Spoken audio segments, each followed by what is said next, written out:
son personas con nombres y apellidos. Lo que pasa es que se esconden detrás de instituciones y piensan que no tenemos memoria o que no sabemos cómo actúan a nivel individual. Es la manera un poco que tiene el sistema, el Estado, de hacer que nadie sea responsable de nada.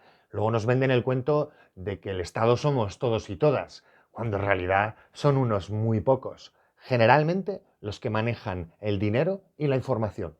Y no hay nada más. Hola, tenemos una noticia que daros. Resulta que la Fiscalía General del Estado del Gobierno de España ha declarado a Extinction Rebellion y a Futuro Vegetal como organizaciones terroristas. Sí, sí, lo que oyes, a pesar de ser organizaciones que jamás han pasado la línea de la violencia contra personas o seres vivos, se incluyen junto a otras como Al-Qaeda, ISIS o lo que quieran esta gente señalar como sus enemigos externos. Bien, desde el canal de Hacker Style queremos decir que todas las personas que tenemos, digamos, algo que ver con el canal y bajo nuestra propia responsabilidad, concretamos y decimos abiertamente que somos muy fieles a las ideas y propuestas de Extinction Rebellion y de Futuro Vegetal y que apoyamos todos y cada uno de los puntos que proponen para hacer de este mundo común un mundo mejor. Así que, señores y señores de la Fiscalía, señoros en general, ya nos pueden meter en su lista de aliados de los grupos terroristas, o como quieran ustedes organizarlo, y así justifican un poquitín todas esas reuniones y convenciones y trajes y todo eso que hacen. No se preocupen, el tiempo no está en nuestra contra, está en su contra. Ya lo verán.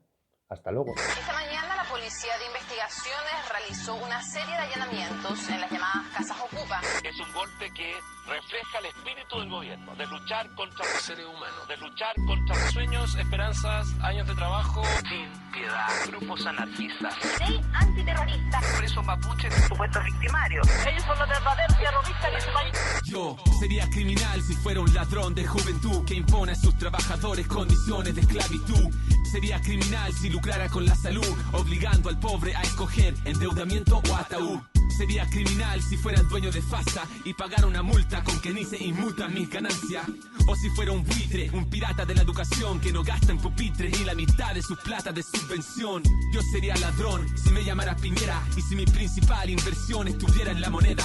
Si cobrara tasas usureras por viviendas sociales o construyera edificios letales para ahorrar en materiales. Si reabriera la mina sabiendo que es peligroso, sin importarme la vida, solo mi lucrativo negocio. Si tratara con una vara al tramposo que es famoso, pero con otra vara al que yo considero menos valioso. Yo sería antisocial si fuera un cardenal que oculta información de la verdad de un violador con sotana. O si acordara pagar estudios de impacto ambiental inexistente para seguir contaminando legalmente. Yo sería malhechor si pusiera en la tele los programas que hoy día educan a muchos niños de 8 y 9. Seguramente si yo fuera diputado sería un delincuente organizado haciendo negocios con el Estado. Yo sería criminal si hiciera todo eso, pero lo más vergonzoso es que no iría nunca preso. Y si ahora constituye delito decir lo que pienso, la Violeta ya lo dijo, preso voy también sargento.